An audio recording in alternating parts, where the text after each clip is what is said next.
भगवान मध्य अछंती किंतु देखा दियंती नाही।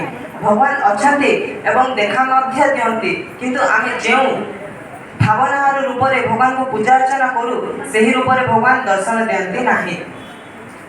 जे कि हमको छोटरू बड़ जाए स्नेह ममतार लालन पालन करी आसछन सही माता पिता एवं जे कि आम सद्बुद्धि सज्ञान सन्मार्ग जाए नहीं सही गुरुजी गुरुमा ही प्रकृत भगवान उदाहरण स्वरूप अर्जुन तांको गुरु द्रोणाचार्य ठारू शिक्षा शिक्षा नहीं बड़ धनुर्धर होइथिले एवं माता कुंती सठिक आदर्श पंचु पांडव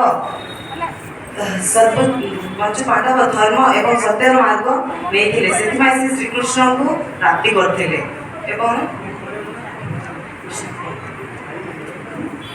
एथिरे यह प्रमाणित हुए जे भगवान अछंती एवं से माता पिता एवं गुरुजी गुरुमा रूप रे ए धरा पृष्ठ रे अवतरण करिसंती। एथिरे कोनोसी त्रुटि रहि जाय जे दयापूर्वक मते क्षमा कर देबे एति कहि मो वक्तव्य शेष करूछि।